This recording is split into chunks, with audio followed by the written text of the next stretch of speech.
Hello friends, welcome to learner classes. ये जो हमारी घटना चक्र पूर्वावलोकन की सीरीज चल रही थी उसमें आज हम देखेंगे पॉलिटी के प्रश्नों को, जिसमें हमारा टॉपिक रहेगा केंद्रीय मंत्रिपरिषद। तो चलिए शुरू करते हैं। इससे पहले फ्रेंड्स आपसे रिक्वेस्ट है, यदि आप चैनल पर पहली बार हैं तो प्लीज़ चैनल को सब्सक्राइब कर लीजिएगा, वीडियो को लाइक कर दीजिएगा एंड शेयर करिए, एंड जो भी आपके सजेशन हो उसे कमेंट बॉक्स में ज़रूर बताइएगा। चलिए देखते हैं, शुरू करते हैं। पहला क्वेश्चन है यहाँ पर, निम्नलिखित कथनों पर विचार कीजिए और नीचे दिए गए कूट से सही उत्तर का चुनाव कीजिए। यहाँ पर 4 स्टेटमेंट दिए हैं, इसमें बताना है कौन से स्टेटमेंट जो है सही हैं। पहला स्टेटमेंट है संघ की कार्यपालिका शक्ति प्रधानमंत्री में निहित होती है। ये स्टेटमेंट इनकरेक्ट है। संघ की कार्यपालिका शक्ति जो है प्रधानमंत्री में नहीं निहित होती है। दूसरा स्टेटमेंट है, प्रधानमंत्री की नियुक्ति राष्ट्रपति द्वारा की जाती है। ये स्टेटमेंट करेक्ट है। तीसरा स्टेटमेंट है, प्रधानमंत्री मंत्रिपरिषद के प्रधान होते हैं। ये भी स्टेटमेंट करेक्ट है। और चौथा स्टेटमेंट है यहाँ पर, यह आवश्यक नहीं है कि नियुक्ति के समय प्रधानमंत्री संसद के किसी सदन का सदस्य हो। ये भी स्टेटमेंट करेक्ट है। देखते हैं यहाँ पर कूट की सहायता से जो है कौन सा यहाँ पर आंसर होगा। तो यहाँ पर इस प्रकार राइट आंसर हो जाएगा ऑप्शन सी 2, 3 और 4। देखते हैं इसकी एक्सप्लेन।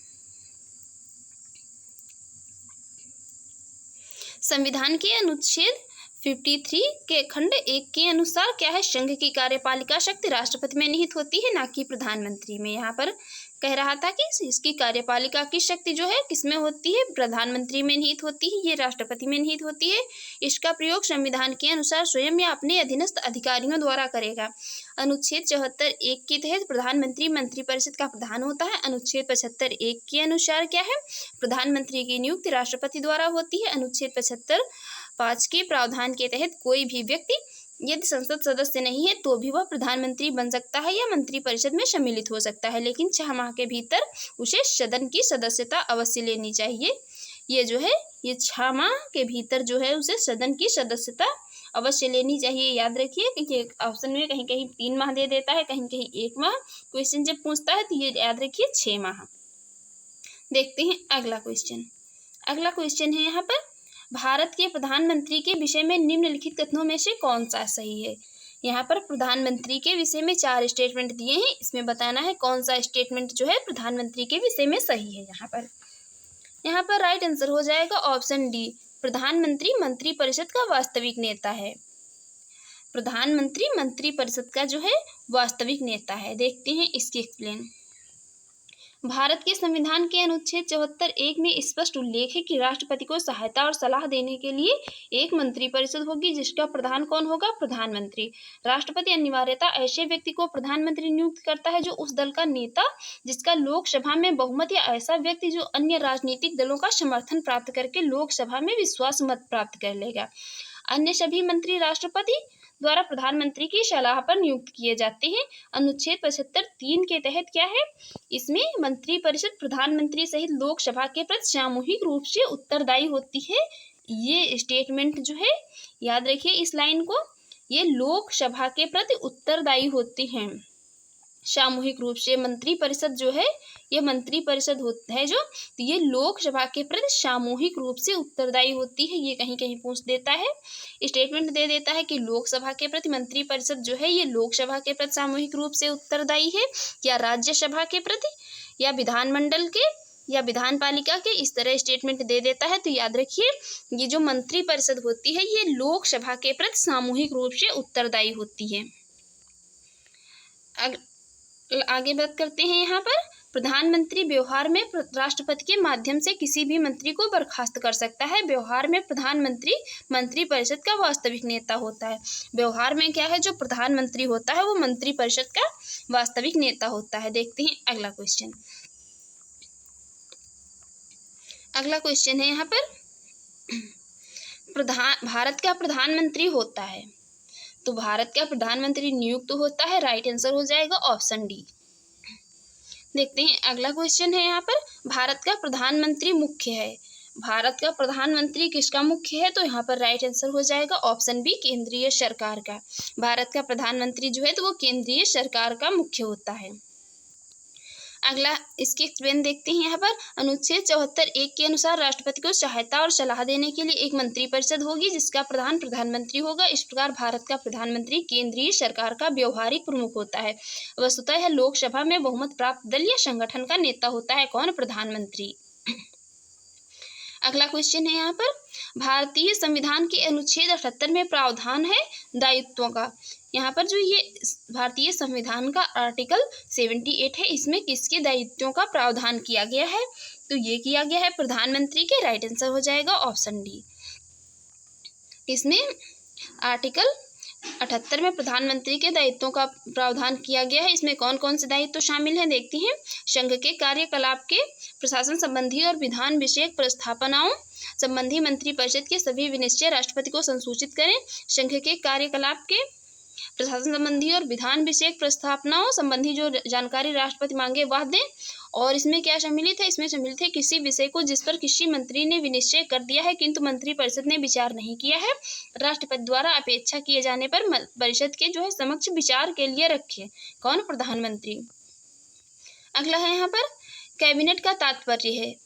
कैबिनेट से क्या तात्पर्य है? तो कैबिनेट से तात्पर्य है कैबिनेट स्तर के मंत्री। Right answer option B. अब देखते हैं अगला क्वेश्चन, इसकी एक्सप्लेन देख लेते हैं यहाँ पर।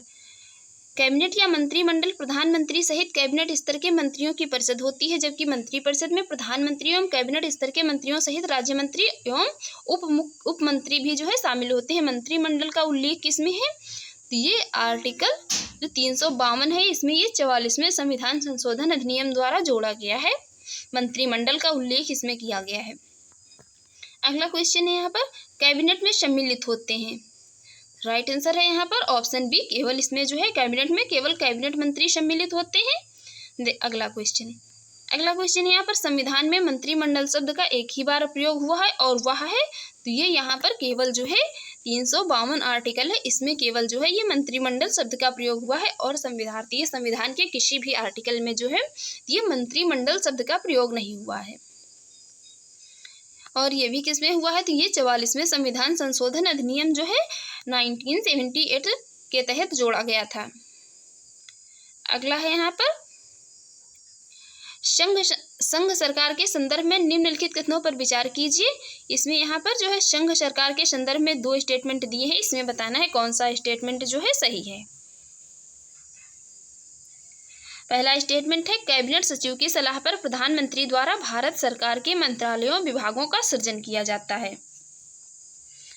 दूसरा स्टेटमेंट है, हर एक मंत्रालय को प्रधानमंत्री की सलाह पर भारत के राष्ट्रपति द्वारा किसी मंत्री को प्रदान किया जाता है। यहाँ पर दूसरा स्टेटमेंट सही है, इसलिए राइट आंसर हो जाएगा यहाँ पर ऑप्शन बी। देखते हैं इसकी एक्सप्लेन। कैबिनेट सचिव कैबिनेट सचिवालय का प्रमुख होता है, जो सिविल सर्विसेज बोर्ड का क्या होता है? पदेन अध्यक्ष भी होता है। मंत्रालयों की विभिन्न गतिविधियों के बारे में एवं कार्य संचालन संबंधी नियमों के बारे में जानकारी प्राप्त करना इसका मुख्य कार्य होता है। और क्या है? भारत सरकार कार्य आवंटन नियम 1961 के तहत क्या है? सरकार के मंत्रालयों विभाग राष्ट्रपति द्वारा जो है प्रधानमंत्री की सलाह पर सृजित किए जाते हैं।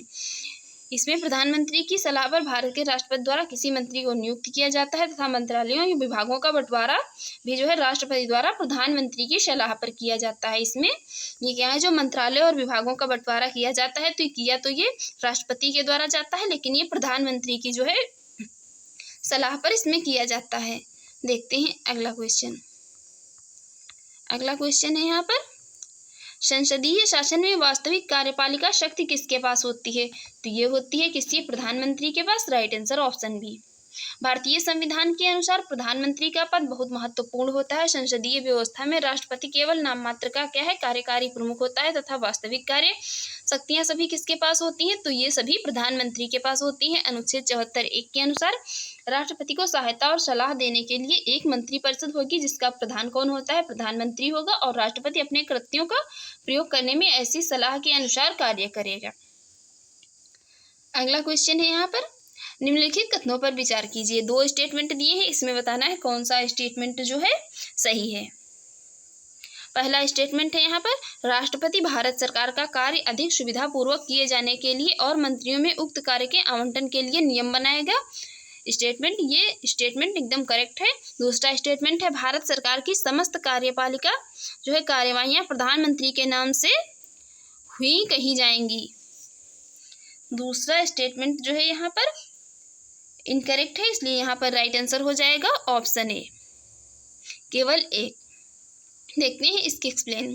भारतीय संविधान के अनुच्छेद 77(1) के अनुसार भारत सरकार की समस्त कार्यपालिका कार्यवाहियाँ राष्ट्रपति के नाम से हुई कही जाएंगी तथा अनुच्छेद 73 जो है 3 के अनुसार क्या है, राष्ट्रपति भारत सरकार का कार्य अधिक सुविधापूर्वक किए जाने और क्या है मंत्रियों में उक्त कार्य आवंटन के लिए नियम बनाएगा। तो इसलिए यहाँ पर जो है पहला स्टेटमेंट जो है केवल करेक्ट है, दूसरा स्टेटमेंट है यहाँ पर जो है इनकरेक्ट है। ये यहाँ पर बता रहा है कि प्रधानमंत्री के नाम से कही हुई की जाएंगी, बल्कि ये जो है राष्ट्रपति के नाम से की जाती हैं।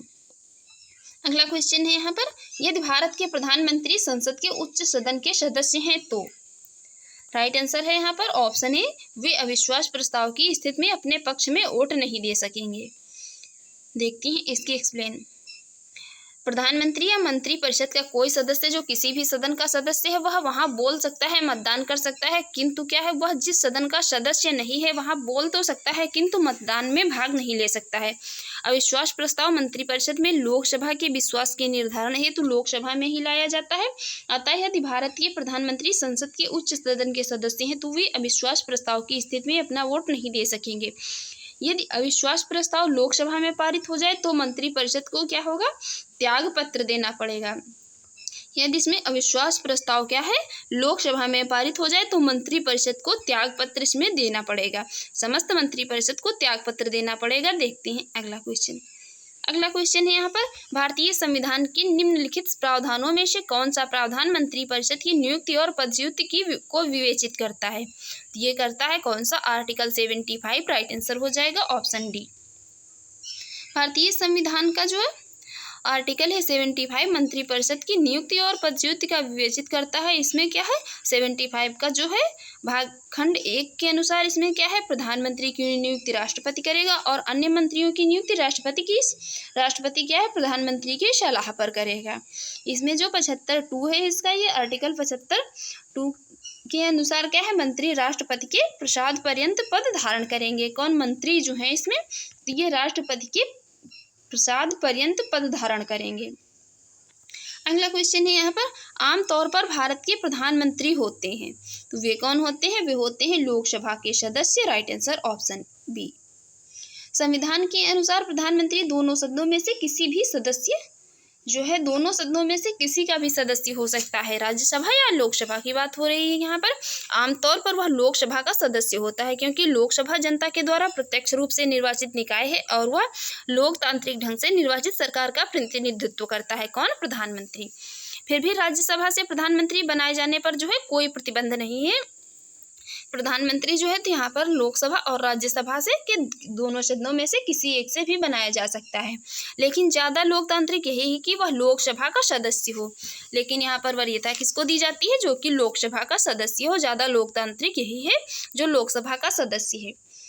अगला क्वेश्चन है यहाँ पर, भारत के प्रधानमंत्री की नियुक्ति के समय, भारत के प्रधानमंत्री की नियुक्ति के समय जो है जरूरी नहीं कि वह संसद के दोनों सदनों में से एक का आवश्यक रूप से सदस्य हो, परंतु उसे 6 माह के अंदर जो है आवश्यक रूप से क्या है, दोनों में से किसी एक सदन का सदस्य हो जाना चाहिए। स्टेटमेंट ये एकदम करेक्ट है, ये स्टेटमेंट जो है एकदम करेक्ट है, इसलिए यहाँ पर राइट आंसर हो जाएगा ऑप्शन ए।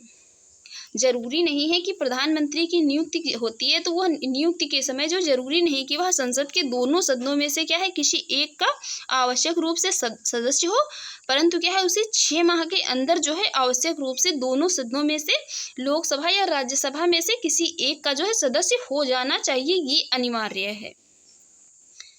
राइट आंसर होगा यहाँ पर ऑप्शन ए। देखते हैं इसकी एक्सप्लेन। राष्ट्रपति द्वारा किस जो है उस व्यक्ति को प्रधानमंत्री नियुक्त किया जाता है जो क्या है, जिसे लोकसभा में बहुमत प्राप्त या दल का संगठन के गठबंधन के द्वारा नेता चुना जाता है। प्रधानमंत्री की नियुक्ति के समय उसका किसी सदन का सदस्य होना आवश्यक नहीं है, किंतु जो है आर्टिकल है 75 के खंड 5 के अनुसार क्या है प्रावधान है इसमें कि प्रधानमंत्री पद पर नियुक्त किए जाने के 6 माह के भीतर उसे किसी सदन, लोकसभा या राज्यसभा किसी एक का सदस्य अवश्य बन जाना चाहिए, तभी जो है वह अपने पद पर रह पाएगा, अन्यथा नहीं। अगला क्वेश्चन है यहाँ पर, भारत का प्रधानमंत्री बनने के लिए न्यूनतम आयु कितनी होनी चाहिए? भारत का प्रधानमंत्री जो है बनने के लिए न्यूनतम आयु कितनी होनी चाहिए? तो राइट आंसर हो जाएगा ऑप्शन बी 25 ईयर्स, 25 वर्ष होनी चाहिए। जिसकी आयु 25 वर्ष से कम है वह जो है प्रधानमंत्री नहीं बन सकता है।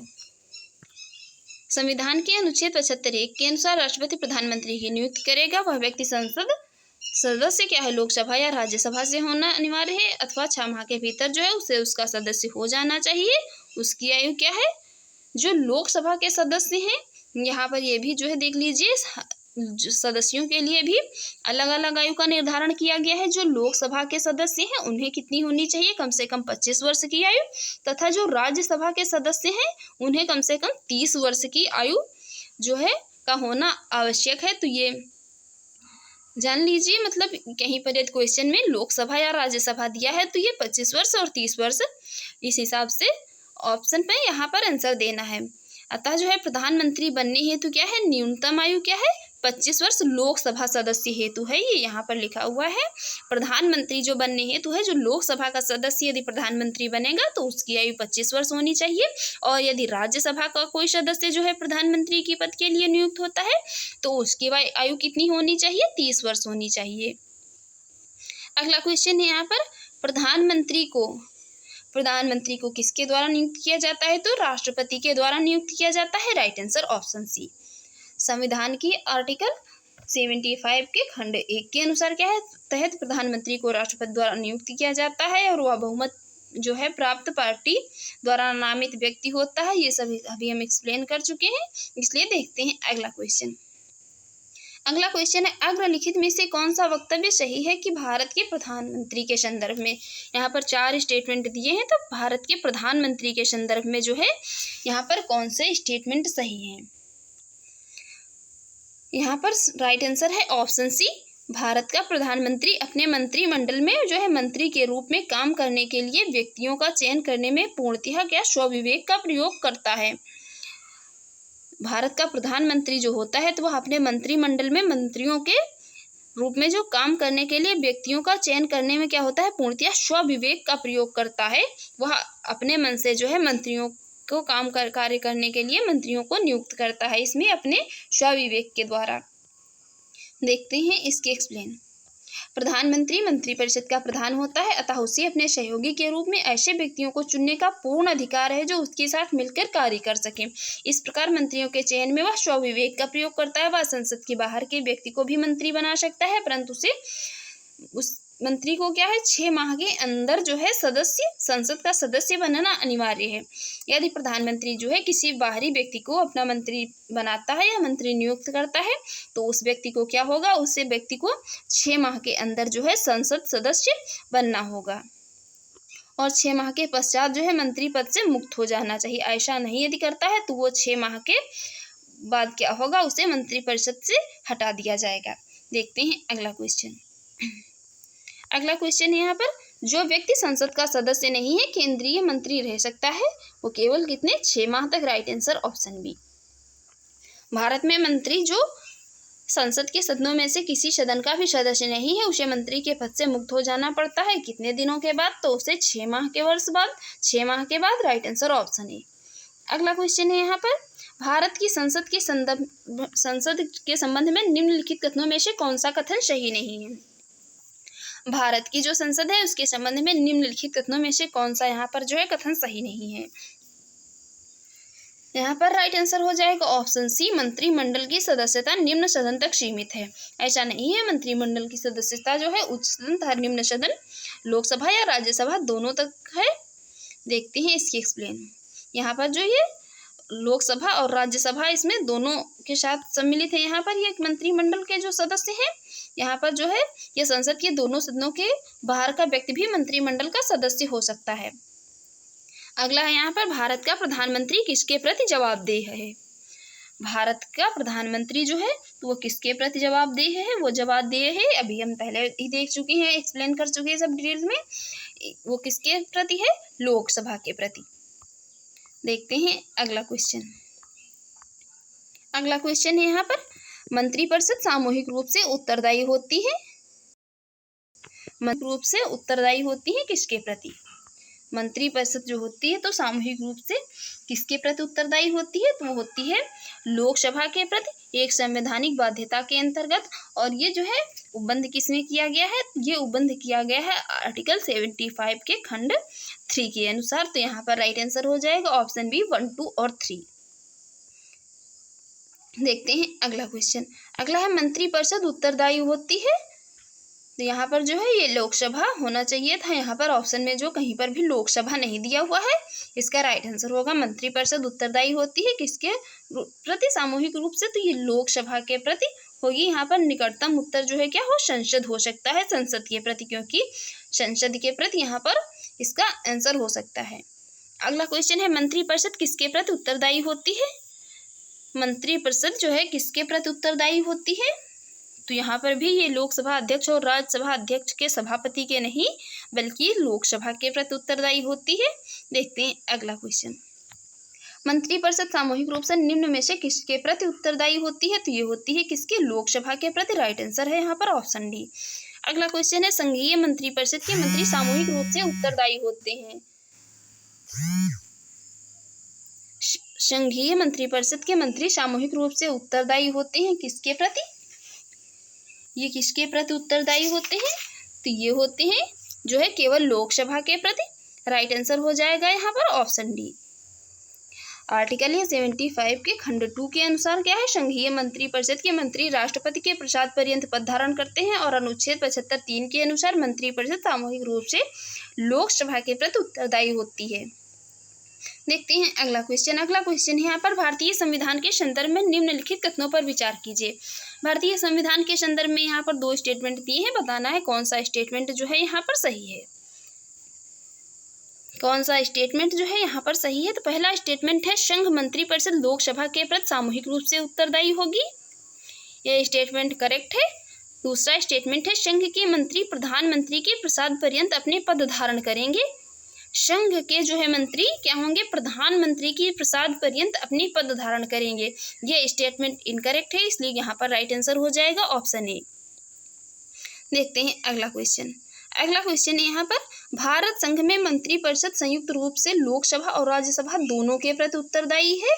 इसका कथन ये कह रहा है और इसका कारण आर कह रहा है, लोकसभा और राज्यसभा दोनों के सदस्य संघीय सरकार में मंत्री बनने के लिए पात्रता रखते हैं। लोकसभा और राज्यसभा जो है के दोनों सदस्य क्या हैं? ये सरकार में मंत्री बनने के लिए पात्रता रखते हैं। ये बात तो सही है, लेकिन यहाँ कह रहा है भारत में जो है भारत संघ में मंत्रिपरिषद संयुक्त रूप से लोकसभा और राज्यसभा दोनों के प्रति उत्तरदायी है। तो ये दोनों के प्रति उत्तरदायी नहीं है, इसलिए यहाँ पर राइट आंसर हो जाएगा ऑप्शन डी। ये केवल क्या है? लोकसभा के प्रति उत्तरदायी है। अगला क्वेश्चन है यहाँ पर, अगला क्वेश्चन है यहाँ पर, निम्नलिखित कथनों पर विचार कीजिए। 3 स्टेटमेंट दिए हैं यहाँ पर। पहला स्टेटमेंट है, केंद्र में मंत्रिपरिषद संसद के प्रति सामूहिक रूप से उत्तरदायी होगी। क्या है?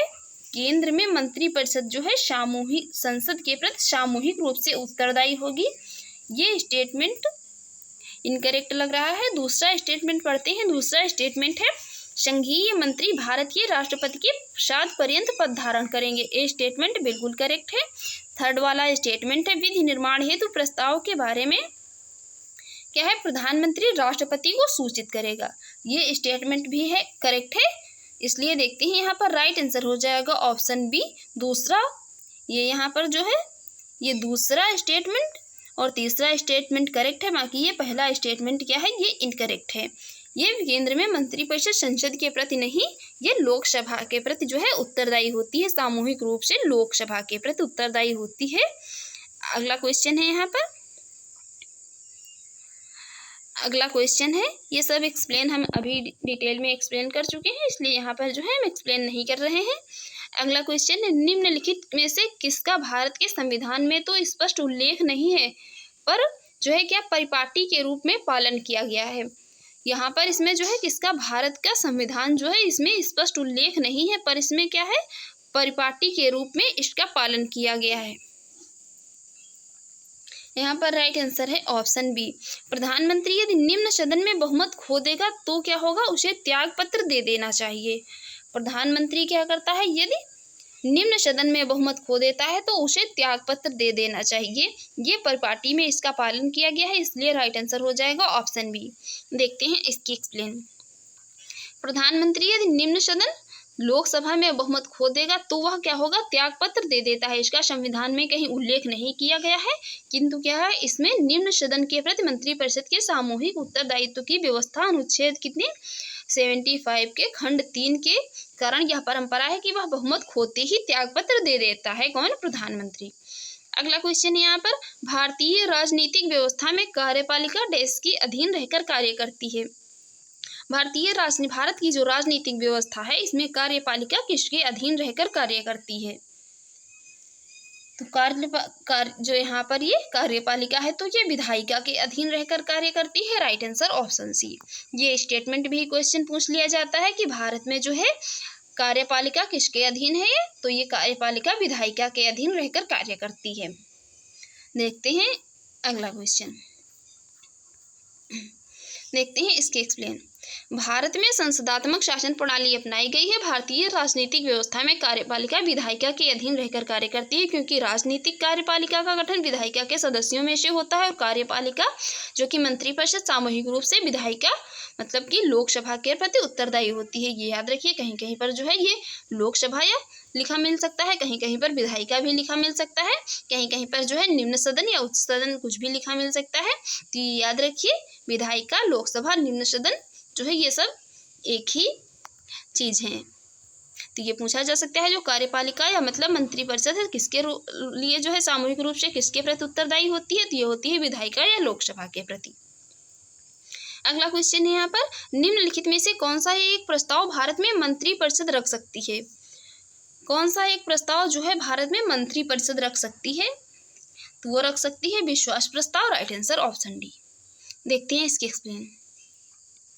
संसद में विश्वास प्रस्ताव या मोशन ऑफ कॉन्फिडेंस समर्थन प्रस्ताव के रूप में सरकार द्वारा रखा जाता है। इस प्रकार के प्रस्ताव को संसद लोकसभा में ही स्वीकृत अथवा अस्वीकृत किया जाता है। सरकार क्या है, विश्वास प्रस्ताव संसद लोकसभा में तभी लाती है जब उसे लोकसभा में अपना बहुमत सिद्ध करना होता है। विश्वास प्रस्ताव प्रधानमंत्री या उनकी मंत्रिपरिषद अथवा उनमें से जो है कोई एक सदस्य रख सकता है, जबकि लोकसभा में सरकार के विरुद्ध अविश्वास प्रस्ताव विपक्ष के किसी सदस्य द्वारा लाया जाता है। लोकसभा में अविश्वास प्रस्ताव पारित हो जाने पर मंत्रिपरिषद को त्यागपत्र देना पड़ता है।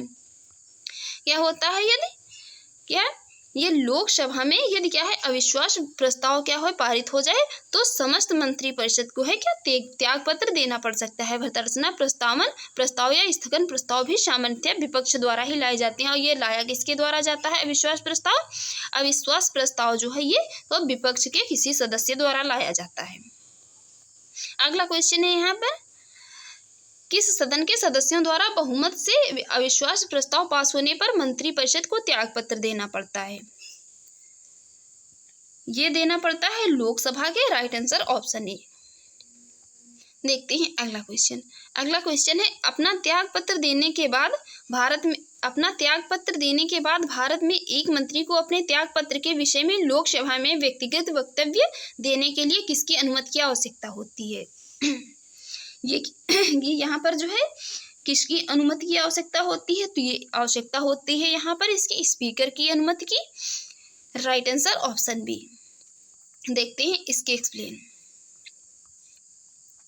लोकसभा के प्रक्रिया एवं संचालन संबंधी नियम 199 की क्या है अंतर्गत मंत्री को अपने त्यागपत्र के विषय में लोकसभा में व्यक्तिगत क्या है वक्तव्य देने के लिए स्पीकर या लोकसभा अध्यक्ष की अनुमति की आवश्यकता होती है। यदि मंत्री वक्तव्य नहीं देना चाहता है तो स्पीकर के द्वारा उसको अपने त्यागपत्र के विषय में बोलने के लिए बाध्य नहीं किया जा सकता है। यह मंत्री की अपनी स्वतंत्र इच्छा होती है। अगला क्वेश्चन है यहाँ पर, मंत्रिपरिषद के विरुद्ध अविश्वास प्रस्ताव लाने के लिए लोकसभा के सदस्यों की संख्या होनी चाहिए। मंत्रिपरिषद के विरुद्ध यदि कोई अविश्वास प्रस्ताव लाना है तो विपक्ष में लोकसभा के सदस्य हैं जो है उनकी संख्या कितनी होनी चाहिए। अविश्वास प्रस्ताव लाने के लिए लोकसभा के सदस्यों की संख्या कितनी होनी चाहिए? वो होनी चाहिए 50। राइट आंसर हो जाएगा ऑप्शन सी 50। ये क्या है, इसमें 50 जो है सदस्यों का समर्थन होना चाहिए अविश्वास प्रस्ताव लाने के लिए। लोकसभा में मंत्रिपरिषद के विरुद्ध अविश्वास प्रस्ताव लाने हेतु तो न्यूनतम सदस्य संख्या कितनी है? ये कितनी होगी? ये होगी 50। Right answer option D. देखते हैं अगला क्वेश्चन। अगला क्वेश्चन है, भारत में अविश्वास प्रस्ताव के विषय में निम्नलिखित कथनों पर विचार कीजिए। जो है अविश्वास प्रस्ताव के जो है संबंध में यहाँ पर 2 स्टेटमेंट दिए हैं, इसमें बताना है कौन सा स्टेटमेंट जो है सही है। पहला स्टेटमेंट पढ़ते हैं। पहला स्टेटमेंट है, भारत के संविधान में किसी अविश्वास प्रस्ताव का कोई उल्लेख नहीं है। ये स्टेटमेंट बिल्कुल करेक्ट है। दूसरा स्टेटमेंट है, अविश्वास प्रस्ताव केवल लोकसभा में ही पुनर्स्थापित किए जा सकते हैं। ये स्टेटमेंट भी इनकरेक्ट है। यहाँ पर राइट आंसर हो जाएगा ऑप्शन सी। दोनों स्टेटमेंट करेक्ट हैं। देखते हैं इसके एक्सप्लेन। भारतीय संविधान के अनुच्छेद 75(3) के अनुसार मंत्रिपरिषद लोकसभा के प्रति सामूहिक रूप से उत्तरदायी होगी। अतः क्या है, अविश्वास प्रस्ताव मोशन ऑफ नो कॉन्फिडेंस केवल लोकसभा में ही पुनर्स्थापित किया जा सकता है। इसके साथ ही भारत के संविधान में किसी अविश्वास प्रस्ताव का कोई उल्लेख नहीं है। अनुच्छेद 118(1) के अनुसार संसद का प्रत्येक सदन अपनी प्रक्रिया और अपने कार्य संचालन के विनियमन के लिए नियम बना सकेगा। अतः लोकसभा ने अपने नियम 198 में मंत्रिपरिषद के विरुद्ध अविश्वास प्रस्ताव की प्रक्रिया के लिए नियम बनाया है। इस प्रकार अविश्वास प्रस्ताव का उल्लेख संविधान में न होकर लोकसभा के नियम 198 में है। देखते हैं अगला क्वेश्चन। अगला क्वेश्चन है यहाँ पर, केंद्रीय मंत्रिपरिषद के त्याग पत्र देने के उपरांत निम्नलिखित में से कौन सी एक सही स्थिति नहीं है? केंद्रीय परिषद के जो है केंद्रीय मंत्रिपरिषद जब त्याग पत्र दे देती है तो उसमें जो है इसमें कौन एक सही स्थिति नहीं है? यहाँ पर कौन सी एक सही स्थिति नहीं है? ये है राइट आंसर ऑप्शन ए, राष्ट्रपति शासन लागू हो जाएगा। ऐसा कुछ नहीं होता है, राष्ट्रपति शासन नहीं लागू होता है। देखते हैं इसके एक्सप्लेन। राष्ट्रपति शासन राज्यों में संवैधानिक तंत्र के विफल हो जाने की दशा में जो है अनुच्छेद 356 के तहत लगाया जाता है। ऐसा नहीं है कि यदि मंत्रिपरिषद क्या है जो त्याग पत्र दे देगी तो राष्ट्रपति शासन लागू हो जाएगा, ऐसा नहीं है। भारतीय संविधान में केंद्रीय मंत्रिपरिषद के त्याग पत्र देने की स्थिति में केंद्र में राष्ट्रपति शासन लागू होने की कोई व्यवस्था नहीं है। देखते हैं अगला क्वेश्चन। अगला क्वेश्चन है यहाँ पर, प्रदेश का कौन सा नेता नेहरू की कैबिनेट में पहले गृह मंत्री तथा बाद में रक्षा मंत्री बना था? प्रदेश में जो है कौन सा नेता पहले नेहरू की कैबिनेट में क्या था, पहले गृह मंत्री था तथा बाद में रक्षा मंत्री बना था? तो उनका नाम था Kailash Nath Katju. Right answer option C. देखते हैं इसके एक्सप्लेन। कैलाश नाथ काटजू नेहरू की कैबिनेट में कब 1951 में क्या है विधि मंत्री के रूप में शामिल हुए थे तथा इसी वर्ष वे देश के तीसरे गृह मंत्री बने और 1955 में क्या उन्हें रक्षा मंत्री का पद सौंपा गया था। वे 1957 से 62 के दौरान क्या है मध्य प्रदेश के मुख्यमंत्री भी रहे थे। याद रखिए ये कहाँ के मुख्यमंत्री रहे थे? तो मुख्यमंत्री रहे थे मध्य प्रदेश के। कौन? कैलाश नाथ काटजू। फ्रेंड्स यहाँ पर जो है हमने यहाँ पर 40 क्वेश्चन को देखा केंद्रीय मंत्रिपरिषद टॉपिक से। अगली वीडियो में जो इसके अगले पार्ट में इसमें जो है पूरे 80 क्वेश्चन है, 40 नेक्स्ट क्वेश्चन को देखेंगे। तो फ्रेंड्स यदि आपको हमारी वीडियो अच्छी लगी हो और आपके एग्जाम के लिए यूजफुल रही हो तो प्लीज़ हमारे यूट्यूब चैनल को सब्सक्राइब कर लें, लाइक कर लें एंड जो भी आपके सजेशन हो उसे कमेंट बॉक्स में ज़रूर बताएं। Thanks for watching.